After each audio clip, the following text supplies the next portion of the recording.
Boa tarde a todos. Alguém deve estar estranhando o horário da coletiva. Acontece que a gente só recebe o número diário do que está acontecendo em Belo Horizonte um dia antes. Isso quer dizer, às 3h40 nós recebemos, 3h30, né? Nós recebemos os números de Belo Horizonte. E são números absolutamente assustadores. Como nós não fechamos a cidade, e no dia seguinte o número caiu 1%, eu, pessoalmente, fui tomado por um otimismo enganoso e perigoso. Mas hoje, nós detectamos uma alta de 7% nos nossos números.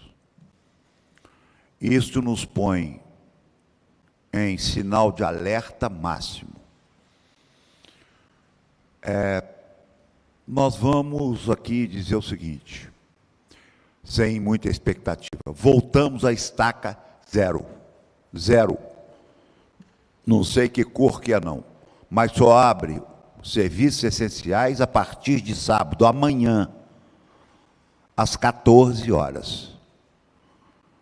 Então, nós vamos trancar a cidade novamente, porque nós não sabemos, e há contradições até dos próprios médicos, que há uma conversa que 2/3 da infecção de Belo Horizonte são da nova cepa, e o mais grave, hoje nós temos 4 crianças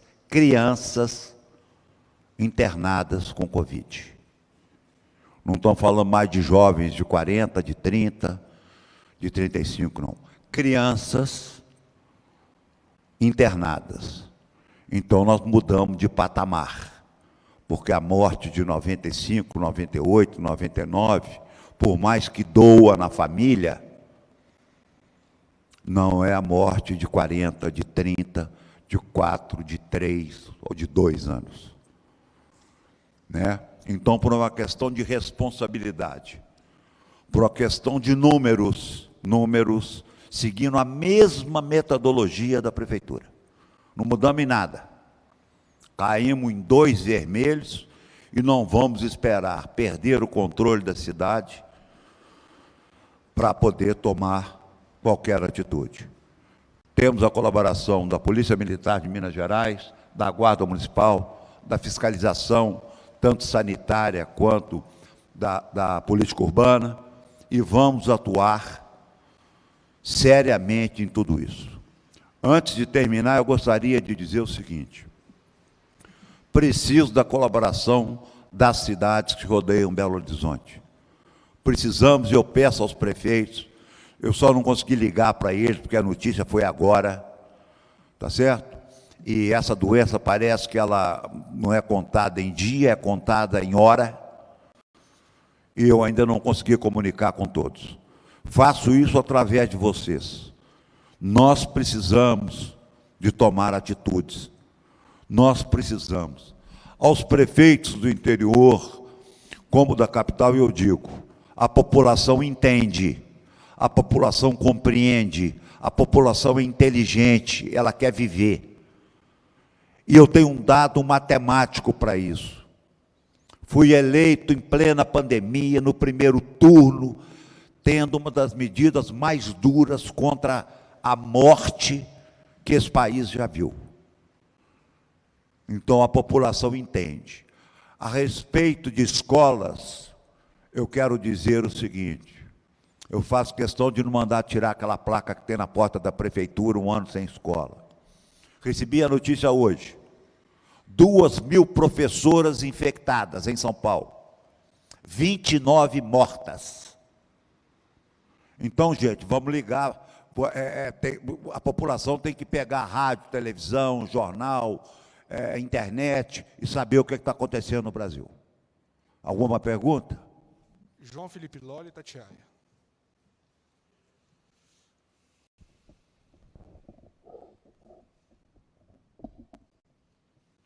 Boa tarde a todos. Prefeito, eu queria saber o quanto dessa sua decisão, da decisão anunciada aqui hoje, tomada pelo comitê, leva em conta os casos no interior, porque a gente tem visto e noticiado elevação de casos no interior, os leitos estão terminando e, naturalmente, esses casos acabam refletindo em Belo Horizonte. E uma segunda questão a respeito do futebol. Muitas federações, muitos estados já estudam, alguns até já proibiram as partidas do futebol. O senhor tem alguma coisa em mente? Essa proibição vai vir ou não? Olha, é um assunto muito delicado, o futebol. O próprio treinador do América, o Lisca, disse que você viajar para Manaus agora é uma maluquice. Né? Como eu não sou presidente do Atlético, já fui, meu time não ia sair de Belo Horizonte. Mas o meu time, né, o time não é mais meu, é o meu time, do meu coração, mas eu não mando mais no time. Eu acho que disputar uma Copa do Brasil hoje é uma aberração. Talvez o número que envolve profissionais no futebol, sem público, é muito baixo para falar que isso vai disseminar. Mas nós estamos colocando treinadores, jogadores, porque se essa nova cepa for o que alguns infectologistas acham, que estão pegando crianças, né, não só mais jovens, mas crianças, então eu acho uma temeridade, sim. Não. Futebol continua igual está, porque não vai afetar diretamente o grande. Nós estamos falando de lojas, bares, restaurantes. Nós não estamos falando de um evento sem público, uma vez ou duas vezes por semana, né? Então, todo mundo ter distanciamento, são clubes que têm condição financeira de manter testagens, enfim, diferente do povo de Belo Horizonte. Rede Globo.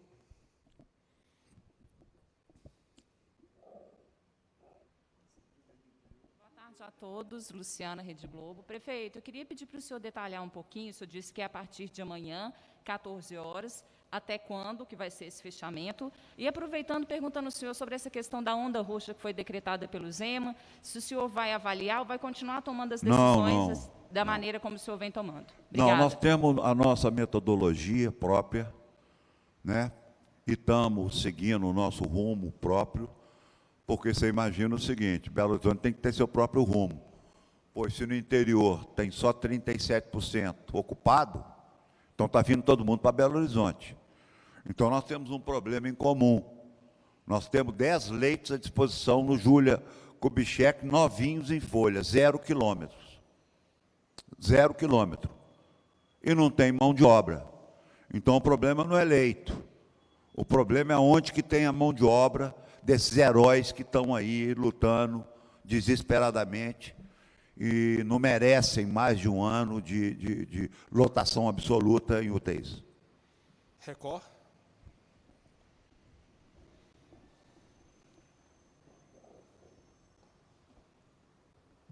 Boa tarde, prefeito Alexandre Calil, sou a Hélia Oliveira da Record, boa tarde a todos. Prefeito, nós gostaríamos de saber quando que aqueles 1000 testes que foram enviados para a Fiocruz vão sair o resultado, para a gente saber como é que está a variante aqui em Belo Horizonte?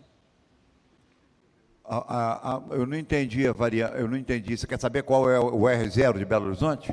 Não, as variantes foram enviadas para a Fiocruz. As cepas novas, Isso. nós tivemos uma informação do UNAI da UFMG, né? Isso ainda está conferindo, mas a primeira avaliação é essa, que não é isso? Pode falar. A gente, não sei se está ligado. Tá ligado? Então a gente tem, avaliou semana passada, nós temos uma variante que a gente chama ela de P2. A gente não viu muito a P1 de Manaus. Essa P2, ela prima irmã da P1, vamos falar assim. Ela tem as mesmas mutações que a P1. Ela pode escapar, às vezes, né, do efeito da vacina, pode ter mais reinfecção, e parece também, como eu disse, a gente vai ter que precisar de um tempo para perceber isso, que ela pode ser mais grave. A doença geralmente é 30%, uma letalidade mais alta dessas variantes, que ela é muito próxima da P1 e parece que essa P2, que a origem primeira é de Macaé, no Rio de Janeiro, ela está em processo de evolução. Né? Então, a gente já tem essa aqui, já tem também a B117, que é aquela primeira que aconteceu lá em Inglaterra, já foi detectada agora. Hoje saiu um resultado dessa B117, Então, vocês veem, que o Estevam nós estávamos conversando antes aqui agora, então, essas variantes vão dominar, daqui a pouco vão dominar, porque elas têm um perfil, elas transmitem com mais facilidade. Né? Então, nós temos 4? São 3 variantes. 3. Né?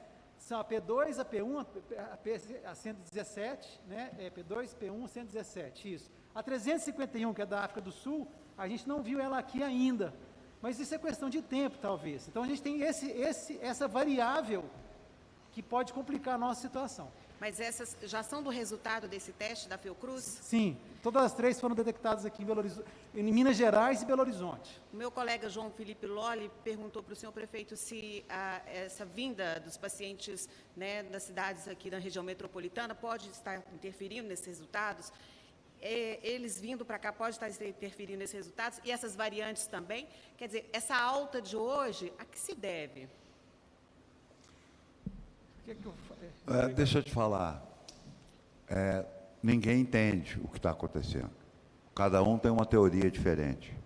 Né? Pode ser o Natal, Réveillon, férias, Carnaval, e, coincidentemente, a grande onda veio em março do ano passado. Né? Então, isso está falando o leigo. O leigo está falando.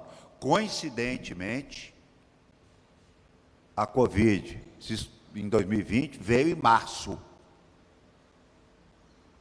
Né? Então, o vírus, a diferença a facilidade de transmissão, porque eu estou escutando a conversa da chave. Antes a chave era meio empenada para entrar na célula. Parece que essa nova cepa entra muito fácil. Não é isso? Diz que ela entra muito fácil. Então, nós não estamos vendo outro caminho, tá, gente? Nós não estamos vendo outro caminho. Ninguém aqui, ninguém que está sentado aqui, vê outro caminho, inclusive o prefeito, e é ele que fecha. E é ele o responsável. Não adianta jogar a culpa em outro, porque se eu não quisesse fechar, eu não fecharia. Então, eu peço desculpas ao comércio, eu peço desculpas ao povo, eu peço desculpa ao trabalhador, mas nós vamos apurar isso.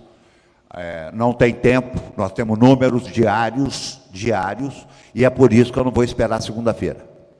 Tá certo? Porque essa doença não está vindo por dia, ela está vindo por hora. Muito obrigado.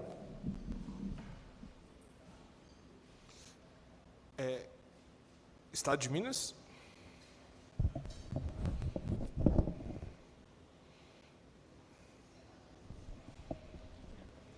Boa tarde. Prefeito, eu queria saber sobre a reunião da criação de consórcio para a compra de vacinas. Como que foi essa reunião? Se o senhor acha que foi produtiva e se realmente há um interesse firme do senhor em adquirir essas vacinas fora do plano do Ministério da Saúde. Eu vou fazer um bom esclarecimento, tá? Sobre o que eu penso sobre vacina. Eu estou na hora de falar sobre vacina. Quando não tinha o Plano Nacional de Imunização, eu fui o prefeito que fui para São Paulo comprar vacina. Vocês todos se lembram disso. Não existe vacina sem passar pelo governo federal. Não se iludam, nada vai funcionar. Tá bom? Então pode me cobrar depois. Se não for compra do governo federal, não tem vacina. Graças a Deus o governo federal está tentando comprar. Atrasado, mas está. Então vamos parar desse consórcio de prefeito. Assinei, estou dentro, mas assinei o seguinte: isso eu não acredito em bruxas, mas que elas existem. Então é mais ou menos isso. Eu não acredito, mas em todo caso eu não vou ficar fora. Tá certo? Então, vacina é governo federal. E todo mundo que pressiona o Ministério da Saúde e o governo federal, que é de lá que vai sair vacina e mais de lugar nenhum. O tempo.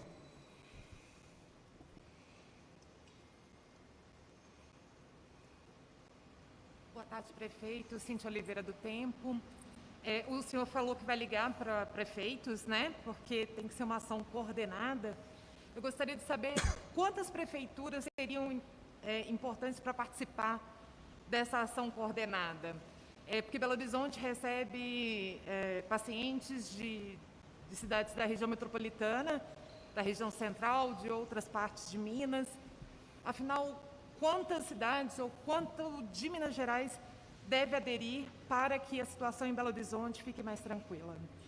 Olha, na hora que você fecha tudo, você já tira uma boa quantidade de gente que vem de Contagem, que vem de Nova Lima, que vem de um monte de Ribeirão das Neves, que vem trabalhar em Belo Horizonte. Então, você já diminui muito essa circulação. Agora, eu vou tentar contatos com os prefeitos, né? Vamos cuidar primeiro aqui de dentro, nesse fechamento de 14 horas, é em cima da hora, é quase desumano, eu sei disso, mas agora nós vamos tratar. E quem achar por bem fazê-lo, ótimo, mas eu não mando nas prefeituras, vou pedir encarecidamente para que todos acompanhem Belo Horizonte. Agora, perguntas são técnicas, então são dirigidas ao pessoal que está aqui. Muito obrigado.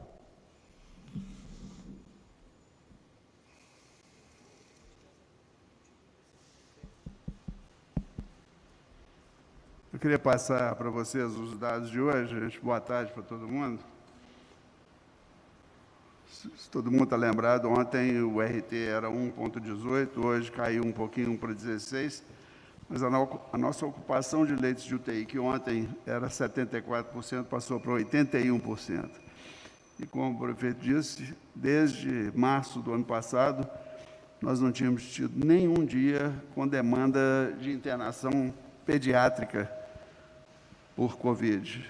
Hoje nós temos 8, sendo 2 crianças de 6 anos, um de 3, um de 4, e 3 crianças de 2 anos, 2 meses, 4 meses e 12 meses, demandando internação por suspeita de Covid. Além disso, temos ainda 20 adultos esperando para serem internados em UTIs e 5 adultos esperando para serem internados em enfermaria. Esse cenário nunca aconteceu antes, o perfil mudou e foi uma das razões que nos levaram a sugerir, com muita tristeza, né, que a cidade fosse novamente fechada. Mais do que nunca antes, é importante agora que mantenhamos as medidas de distanciamento, o uso de máscara, a higienização das mãos. Agora é a hora mais importante disso acontecer. Então, a gente faz esse apelo para que todos, de novo, se isolem em casa e cumpram as medidas não farmacológicas de proteção. Perguntas? Globo.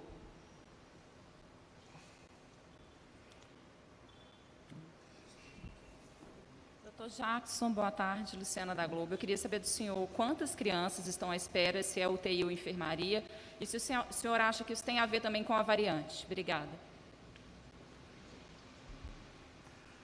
Olha, apesar dos estudos que foram feitos, nós não sabemos ainda quantos desses casos são por qual variante. Nós pedimos, eu falei isso aqui anteontem, né? Nós pedimos à Fiocruz que fizesse uma tipagem para nós de 1.000 exames aleatoriamente para a gente tentar determinar qual que é essa variante. Nós não sabemos ainda ou quais são essas variantes, nós não temos essa resposta ainda e não sabemos quando essa resposta virá. Obviamente, isso vai depender da disponibilidade da Fiocruz de realizar os exames. Mas suspeitamos que seja bastante provável, porque é o perfil que se observa em outras cidades em que essas variantes circulam.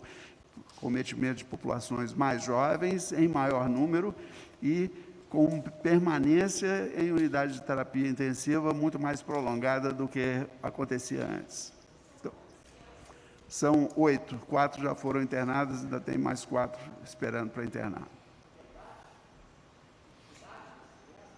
São 2 de 6 anos, um de 2, um de 1, 2 de 1, um de 3 e um de 4, e mais 2 crianças de 2 e 4 meses. Quer perguntar? Loli, Tchaya.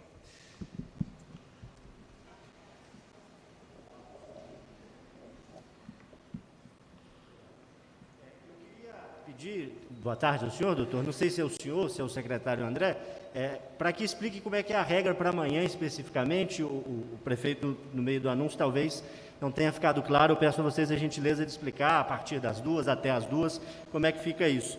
E a pergunta que chega, né, de quem nos ouve e nos acompanha, é se esse fechamento ele tem alguma previsão, alguma expectativa de quanto tempo vai durar.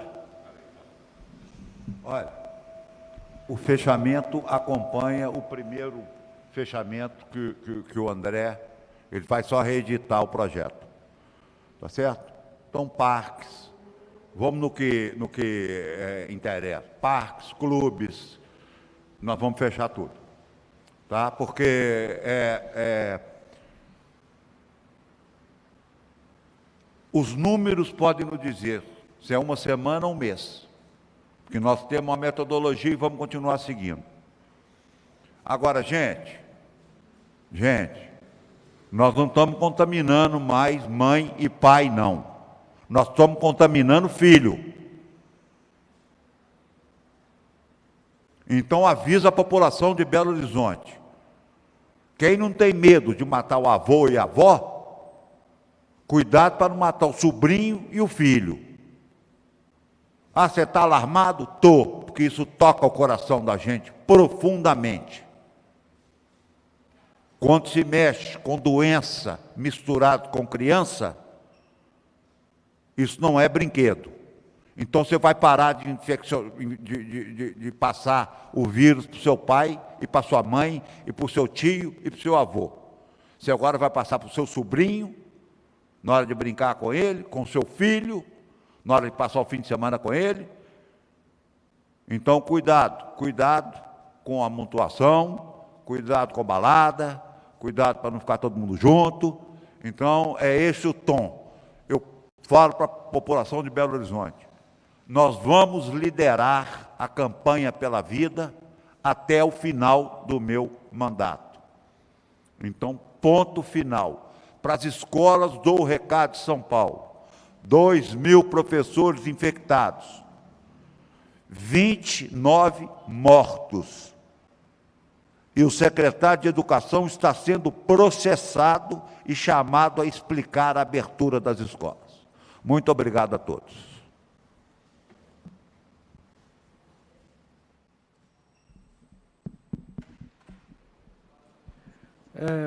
Eu gostaria de dar uma pequena palavrinha, já acrescentando ao que já foi dito, e apenas dizer que nós estamos vivendo, desde o início da pandemia, os momentos de maior incerteza. Não há certeza de nada, não há garantia de nada. Isso é traduzido pelo mapa do Brasil. Em nenhum momento da pandemia, todas as regiões estiveram homogeneamente em quase colapso. E essas incertezas, possivelmente relacionadas às novas variantes, óbvio que existem vários fatores, mas essas novas variantes possivelmente têm justificado o novo cenário nacional e causado uma preocupação internacional, e também considerando que desde o início da pandemia, Belo Horizonte teve uma postura que não mudou, preservando a vida em primeiro lugar. E nesse momento de tanta incerteza, estamos num voo cego, sem saber exatamente para onde caminhamos. E, inclusive, com crianças sendo afetadas, e dentro daquela nossa rotina, da nossa conduta de fazer a medição dos dados diariamente e tomar todas as decisões baseadas nos dados, é que nós resolvemos sugerir ao prefeito um fechamento da cidade, porque estamos num voo cego, ninguém sabe exatamente o que está acontecendo. E uma das coisas que Belo Horizonte fez desde o início da pandemia foi não deixar o caldo entornar para depois fazer uma ação corretiva. O que nós estamos tentando é evitar que o sistema colapse, tomando, portanto, uma atitude antes que o desastre aconteça. Então, é por isso que, mesmo não estando nas mesmas condições de várias outras capitais, nós antecipamos a um eventual colapso, porque, repito, esperar colapsar para tomar atitudes não é uma maneira correta de se enfrentar essa pandemia. Perguntas? Loli? O Loli pediu para o André explicar o decreto, porque parece que não ficou claro ainda. Você pode explicar, por favor, André? Serão mantidos somente os serviços essenciais. São os mesmos anteriores, quando a gente teve fechamento. Então, vai ficar aberto supermercado, padaria, farmácias, drogarias, né? Açougues, mercearias, enfim, itens de alimentação e manutenção de carros, manutenção da casa, né? Então, loja de material de construção, como também óticas, enfim, a lista é exatamente a mesma do decreto anterior. A gente está adicionando dessa vez e vai incluir os parques. Os parques, eu acho que no último decreto a gente não fechou, nesse a gente vai fechar também os parques, mas é uma lista já conhecida da cidade, ela já está bem estável, essa lista do que a gente considera como serviço essencial, tá bom? 14 horas de amanhã. 14 horas de amanhã. Não, até quando os dados permitirem o retorno e abertura, é isso. A partir de 14 horas amanhã, fecha todos esses setores comerciais e atividades econômicas da cidade. Até às 14 horas. Até às 14, é isso. Olha, o que pode abrir são todos os serviços essenciais, essa lista do último, mesmo do último decreto, supermercados, padarias, açougues, mercearias, no campo de alimentação, lojas, o serviço, né? O serviço a gente não fecha, então tem serviço de manutenção, de equipamentos, enfim, de carros, as óticas se mantêm abertas e fecham bares, restaurantes e comércio em geral, com exceção desses considerados essenciais que já estão nos decretos anteriores, tá bom? A partir das 14 horas da manhã. Vamos às perguntas. João, só um minutinho. João, 98.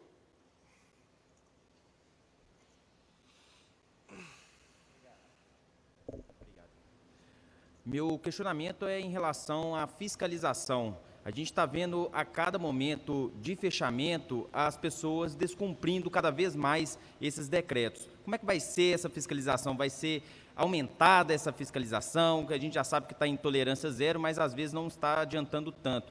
Vai ter alguma mudança em relação a isso?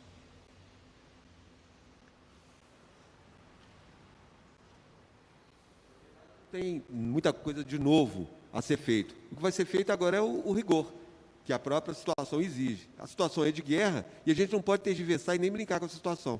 As pessoas que foram pegas, exatamente desrespeitando o que o decreto prevê, elas vão ser punidas, inclusive conduzidas à polícia.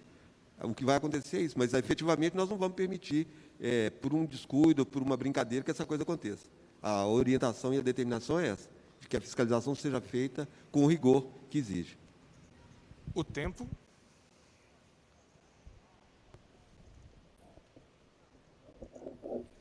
Secretário Jackson,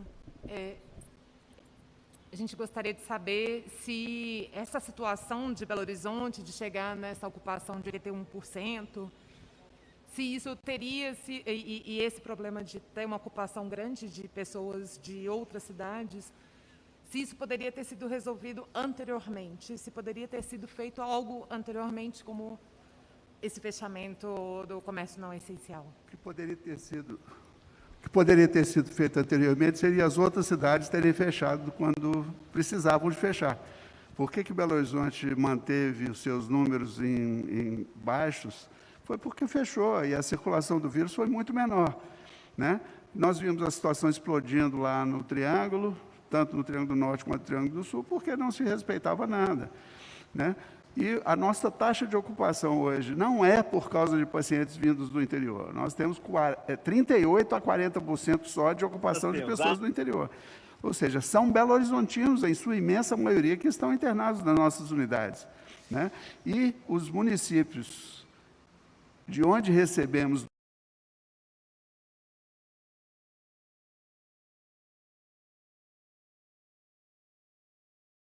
atender, sim. Então, isso não é, nós não questionamos isso hora alguma, porque nós estamos cumprindo o nosso papel de integrantes do SUS, e a função do SUS é essa mesmo. Agora, o que nós questionamos, e a grande causa do problema, não é da agora, é que as outras cidades não fizeram o seu para-casa quando deveriam ter feito. Band News.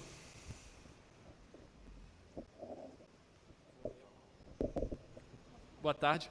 Eu queria fazer uma pergunta tanto para o secretário quanto para os infectologistas do comitê, porque essa semana o governo do estado anunciou a criação da onda roxa do programa Minas Consciente, e aí entre as determinações, né, do funcionamento comercial essencial, também tem uma determinação que é em relação ao toque de recolher, que é de 8 da noite às 5 da manhã.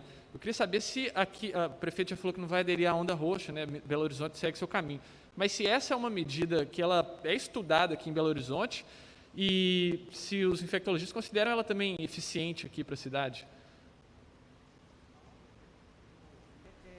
A adoção dessa medida vai depender do andamento da cidade. Nós estamos monitorando. Se essa é uma medida extremamente radical, se a gente achar que, mesmo com a limitação das atividades exclusivamente àquelas essenciais, as nossas taxas de ocupação, os nossos indicadores, mesmo assim estiverem subindo, nós podemos vir a adotar, sim, uma medida mais extrema.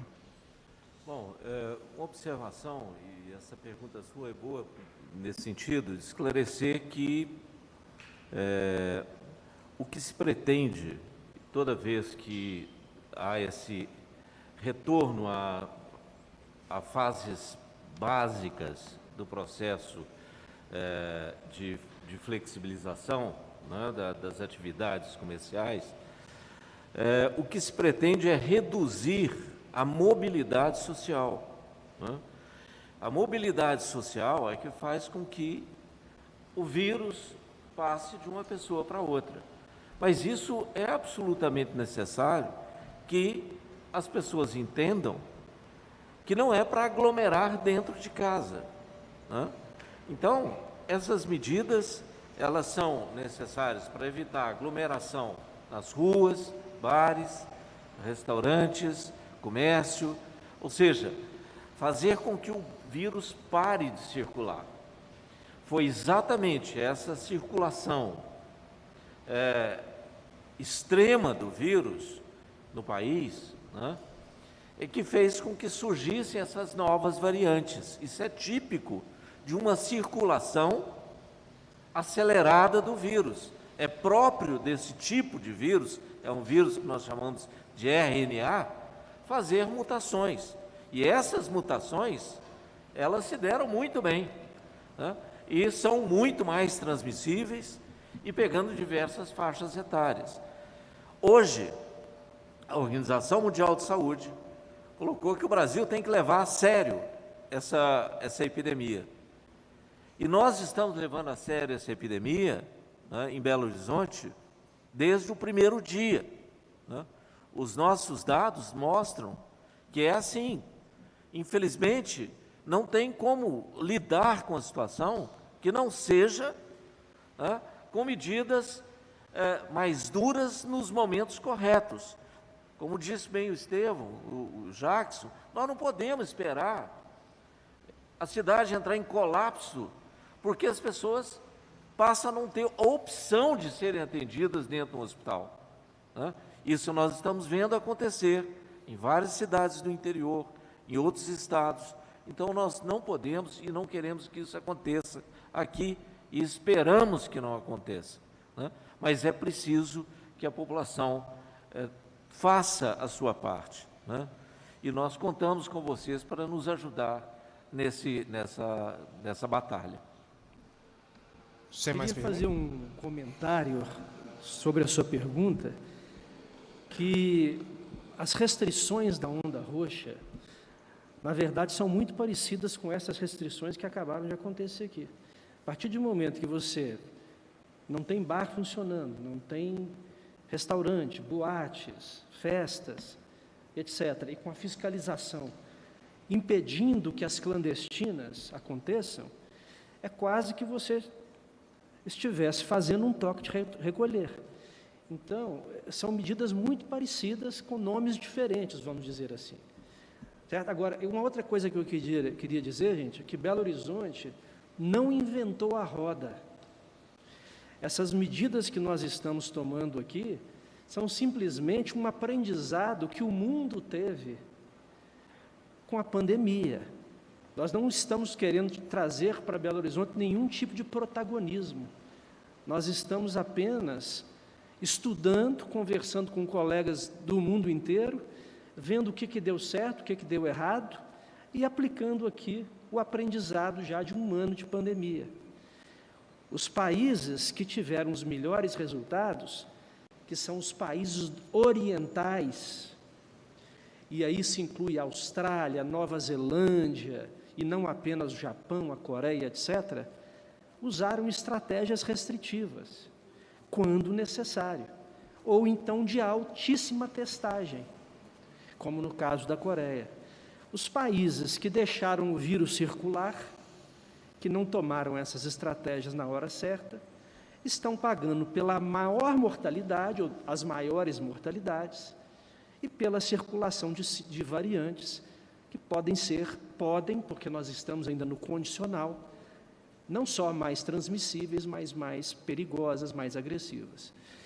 Então, nós não estamos inventando a roda, nós estamos copiando aquilo que já é conhecido, estudado e que tem dado certo nos países que adotaram essa metodologia. Só para ilustrar isso que o Estevão falou, eu não sei se vocês acompanharam, uma coisa de 2 ou 3 semanas, aconteceram 3 casos de Covid em Auckland, e eles fecharam a cidade por causa de 3 casos, né, na Nova Zelândia, 3 casos. Né?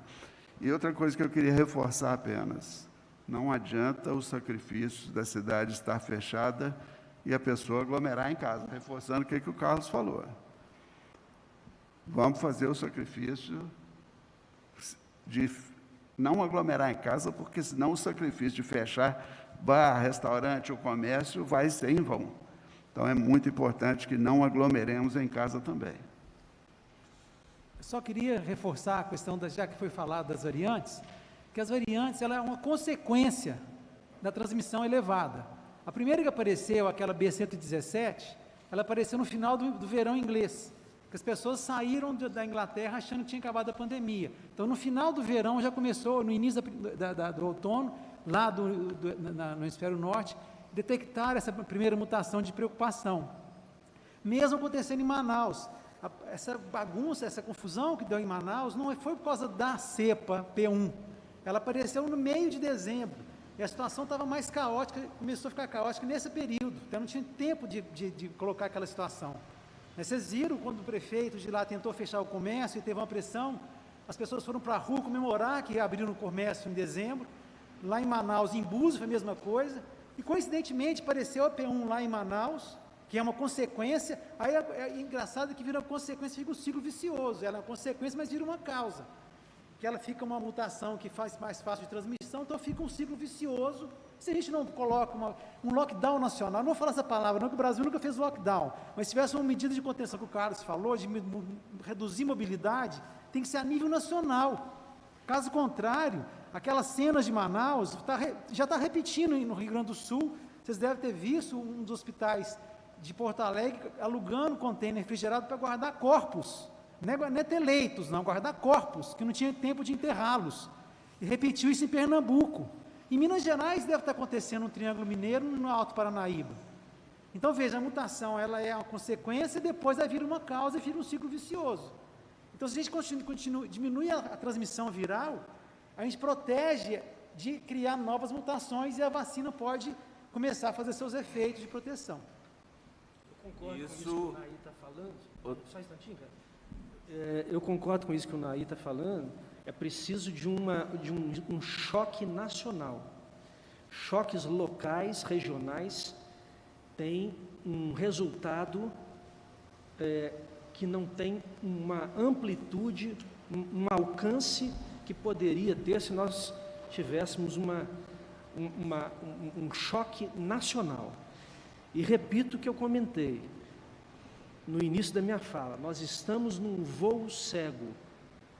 Todo mundo que garantir em afirmações certezas, possivelmente está enganando a população. Seja certezas para o lado bom, seja certezas para o lado da tragédia. E no momento da incerteza, e nós temos que ter a humildade de reconhecer que nós conhecemos pouco sobre o que está acontecendo agora, no momento de incerteza nós temos que tomar medidas duras, protetivas, porque, obviamente, nós temos no nosso horizonte a possibilidade de estarmos caminhando por uma situação extremamente grave. Um aspecto importante que eu já citei que a Organização Mundial de Saúde falou que o Brasil tem que levar a questão a sério, porque isso está afetando os países vizinhos e o mundo inteiro. Essas variantes que vão sendo, como o Nair disse, essa circulação intensa de vírus gera uma série de variantes que vão nos isolar do resto do mundo. Por isso a necessidade, de fato, de adotar medidas nacionais. Nós já vimos que as medidas locais que nós tomamos anteriormente funcionaram muito bem. Nós conseguimos reduzir. Agora, isso tem efeito limitado. Nós não somos uma ilha, nós somos afetados pelo país inteiro. Nós mantemos comunicação com o restante do país. Então, nós controlamos o vírus e ele volta. E, às vezes, volta pior, com a variante. Por isso, a necessidade de nós termos, sim, coerência em termos de atitude nacional para controlar a epidemia. Temos a vacina, não temos em número suficiente. Temos que investir nisso, né? Investir em qualquer outra coisa, em spray nasal, coisa que... isso não tem o menor cabimento, né? Então, em tratamentos que não têm sentido. Precisamos de vacina, né? Nós precisamos de vacina urgentemente. Última. Pode mais uma? A última. O tempo. Secretário, o pessoal me pediu para ter uma explicação mais técnica, entender se a ocupação está em 81%, por que tem gente na fila? Né? Fica a sensação de que tem 20% de leitos porque a pessoa está, por exemplo, numa UPA, aguardando chegar a ambulância para transportar para o hospital. A ambulância pode estar sendo higienizada, porque a higienização da ambulância demora, quando transporta o doente por Covid, a higienização da ambulância demora muito mais do que uma higienização comum. Pode ser que o leito do hospital esteja sendo arrumado, porque teve uma alta. Então, tem várias razões que podem implicar nessa fila. Entendeu? Sobre as crianças que estão internadas, pelo que entendemos, são 4 que estão na UTI e 4 à espera. Todas são na enfermaria. Todas estão na enfermaria. Quantas UTIs pediátricas para Covid nós temos na cidade? Na cidade tem em torno de 420, contando as públicas e as privadas. Não, a UTI pediátrica para Covid, é isso mesmo? Beleza, obrigada. Obrigado.